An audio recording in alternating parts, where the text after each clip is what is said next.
জাতীয় নির্বাচনের দিনই হবে গণভোট, জাতির উদ্দেশ্যে ভাষণে প্রধান উপদেষ্টা। জুলাই সনদ বাস্তবায়ন আদেশের প্রজ্ঞাপন জারি। মানবতাবিরোধী অপরাধের মামলায় শেখ হাসিনা সহ 3 জনের রায় 17 নভেম্বর। সর্বোচ্চ শাস্তি চায় প্রসিকিউশন। গুলিস্তানে আওয়ামী লীগ কার্যালয়ে আগুন। শেখ হাসিনার বিচার ঠেকাতে লকডাউনের নামে চোরাগোপ্তা হামলা হচ্ছে, অভিযোগ বিএনপির।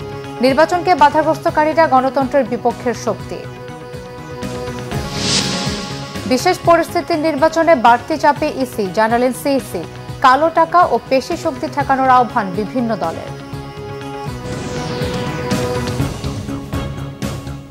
দেখছিলেন ক্রাউন সিমেন্ট সংবাদ শিরোনাম। এবারে বিস্তারিত। জুলাই জাতীয় সনদ বাস্তবায়ন আদেশের প্রজ্ঞাপন জারি করেছে সরকার। জাতীয় সংসদ নির্বাচনের দিনই গণভোট অনুষ্ঠিত হবে, এজন্য প্রয়োজনীয় আইন সংস্কার করা হবে। বৃহস্পতিবার জাতির উদ্দেশ্যে দেয়া ভাষণে প্রধান উপদেষ্টা এসব কথা জানান। তত্ত্বাবধায়ক সরকার, প্রধানমন্ত্রীর মেয়াদ সীমিতকরণ, রাষ্ট্রপতির ক্ষমতা বৃদ্ধি, নির্বাচন কমিশন, দ্বিকক্ষ বিশিষ্ট সংসদ, বিরোধী দল থেকে ডেপুটি স্পিকার ও সংসদীয় কমিটির সভাপতি করা, মৌলিক অধিকার সম্প্রসারণ ও বিচার বিভাগের স্বাধীনতা বিষয়ে জুলাই সনদে ঐকমত্য হওয়া 30টি বিষয় বাস্তবায়নে নির্বাচনে বিজয়ী দল বাধ্য থাকবে এমন 4টি প্রশ্নে হওয়া গণভোটে ভোটাররা হ্যাঁ অথবা না ভোট দেবেন। হ্যাঁ ভোট জয়ী হলে নির্বাচিত প্রতিনিধিদের নিয়েই সংবিধান সংস্কার পরিষদ গঠিত হবে। তারা একই সঙ্গে সংসদ সদস্য হিসেবেও দায়িত্ব পালন করবেন। পরিষদ জুলাই সনদের ভিত্তিতে 180 দিনের মধ্যে সংবিধান সংস্কার করবে। সংবিধান সংস্কার সম্পন্ন হওয়ার 30 কর্মদিবসের মধ্যে নির্বাচনে প্রাপ্ত ভোটের সংখ্যানুপাতে উচ্চকক্ষ গঠিত হবে। জুলাই সনদ বাস্তবায়নের লক্ষ্যে এই আদেশে আমরা গুরুত্বপূর্ণ কিছু বিধান গ্রহণ করেছি। এর মধ্যে রয়েছে সনদের সংবিধান বিষয়ক সংস্কার প্রস্তাবনার উপর গণভোট অনুষ্ঠান এবং পরবর্তী সময়ে সংবিধান সংস্কার পরিষদ গঠনের সিদ্ধান্ত। আমরা সকল বিষয় বিবেচনা করে সিদ্ধান্ত নিয়েছি যে আগামী জাতীয় সংসদ নির্বাচনের দিনই গণভোটের আয়োজন করা হবে, অর্থাৎ জাতীয় নির্বাচনের মতো গণভোটও ফেব্রুয়ারির প্রথমার্ধে একই দিনে অনুষ্ঠিত হবে। এতে সংস্কারের লক্ষ্য কোনোভাবে বাধাগ্রস্ত হবে না। নির্বাচন আরো উৎসবমুখর ও সাশ্রয়ী হবে। গণভোট অনুষ্ঠানের লক্ষ্যে উপযুক্ত সময়ে প্রয়োজনীয় আইন প্রণয়ন করা হবে। জুলাই আগস্টের মানবতাবিরোধী অপরাধের অভিযোগে সাবেক প্রধানমন্ত্রী শেখ হাসিনা, সাবেক স্বরাষ্ট্রমন্ত্রী আসাদুজ্জামান খান কামাল ও সাবেক আইজিপি আব্দুল্লাহ আল মামুনের বিরুদ্ধে করা জুলাই আগস্টের মানবতাবিরোধী অপরাধের মামলার রায় দেয়া হবে 17 নভেম্বর। বিচারপতি গোলাম মর্তুজা মজুমদারের নেতৃত্বাধীন আন্তর্জাতিক অপরাধ ট্রাইব্যুনাল 1 এই আদেশ দেন। 5 মাসের আইনি প্রক্রিয়া শেষে আসামিদের সর্বোচ্চ শাস্তি প্রত্যাশা করে চিফ প্রসিকিউটর তাজুল ইসলাম। তিনি বলেন, বিশৃঙ্খলা করে ন্যায় বিচার বাধাগ্রস্ত করা যাবে না। অন্যদিকে আসামি পক্ষের আইনজীবীর প্রত্যাশা, খালাস দেয়া হবে শেখ হাসিনাকে। এই মামলায় শেখ হাসিনার বিরুদ্ধে গণহত্যার উস্কানি দেয়া, মারণাস্ত্র ব্যবহারের নির্দেশ, আবু সাইদ হত্যা, চানখারপুলে হত্যাকাণ্ড এবং আশুলিয়ায় হত্যার পর লাশ পোড়ানো সহ ঊর্ধ্বতন কর্তৃপক্ষের দায়ের 5টি সুনির্দিষ্ট অভিযোগ আনা হয়েছে। আশা করছি ইনশাআল্লাহ 17 নভেম্বর আদালত তার সুবিবেচনা, তার প্রজ্ঞা প্রয়োগ করবেন এবং এই জাতির যে বিচারের জন্য আকাঙ্ক্ষা, যে তৃষ্ণা, সেটার প্রতি তারা সুবিচার করবেন এবং একটি সঠিক রায়ের মাধ্যমে বাংলাদেশে সংগঠিত মানবতা বিরোধী অপরাধের একটা ইতি ঘটাবেন এবং ভবিষ্যতের জন্য এই রায়টি ইনশাআল্লাহ দৃষ্টান্ত হয়ে থাকবে। তেমন একটি রায় আমরা প্রত্যাশা করছি।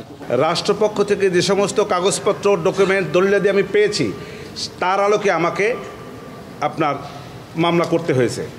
সেইখান থেকে রাষ্ট্রপক্ষ থেকে আমাকে কোনো রকমের ইন্টারাপ্ট করে নাই এবং তার যথেষ্ট কাগজপত্র যা যা দরকার, যা যা ওনাদের কাছে ছিল, নিয়ম অনুযায়ী, আইন অনুযায়ী যে সমস্ত ডকুমেন্টস আমার পাওয়া উচিত, সে সবগুলি ওনারা আমাকে দিয়েছেন। আমার তরফ থেকে চেষ্টার কোনো ত্রুটি ছিল না এবং আমার চেষ্টায় কেউ কোনো বাধাও দেয় না।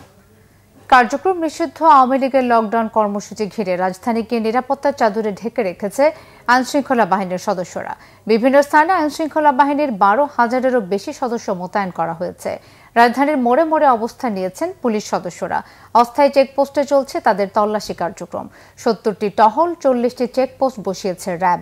এদিকে ঢাকার পয়েন্টে দায়িত্ব পালন করছে 12 প্লাটুন বিজিবি। একই সাথে লকডাউন ঘিরে নাশকতা ঠেকাতে বিজিবির পাশাপাশি টহলে রয়েছেন সেনাবাহিনীর সদস্যরাও। পাশাপাশি রয়েছে গোয়েন্দা নজরদারি। নাশকতা রোধে সকাল থেকে বিভিন্ন রাজনৈতিক দল সড়কে অবস্থান নিয়েছে। যে কোনো মূল্যে অরাজকতা ঠেকাতে আইনশৃঙ্খলা বাহিনীতে সহায়তার প্রস্তুত রয়েছে তারা। বেলা 1টার দিকে গুলিস্তানে কার্যক্রম নিষিদ্ধ আওয়ামী লীগের কার্যালয় ও এর সামনে আগুন দেওয়ার ঘটনাও ঘটেছে। বিএনপির স্থায়ী কমিটির সদস্য আমির খসরু মাহমুদ চৌধুরী বলেছেন, রায়কে কেন্দ্র করে যা ঘটছে এর সাথে নির্বাচনের কোনো সম্পর্ক নেই। যারা নির্বাচনকে বাধাগ্রস্ত করতে চায় তারা গণতন্ত্রের বিপক্ষের শক্তি।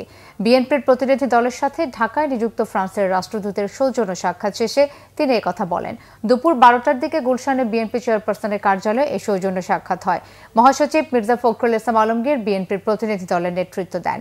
এ সময় তার সাথে ছিলেন দলের স্থায়ী কমিটির সদস্য আমির খসরু মাহমুদ চৌধুরী, যুগ্ম মহাসচিব হুমায়ুন কবির ও সাংগঠনিক সম্পাদক শামা ওবায়েদ। পরে আমির খসরু সাংবাদিকদের বলেন, নতুন সরকার এলে দ্বিপক্ষীয় সম্পর্ক কেমন হবে সে বিষয়ে আলাপ হয়েছে। এক প্রশ্নের জবাবে তিনি বলেন, সারা বিশ্বই বাংলাদেশের নির্বাচনের দিকে তাকিয়ে আছে।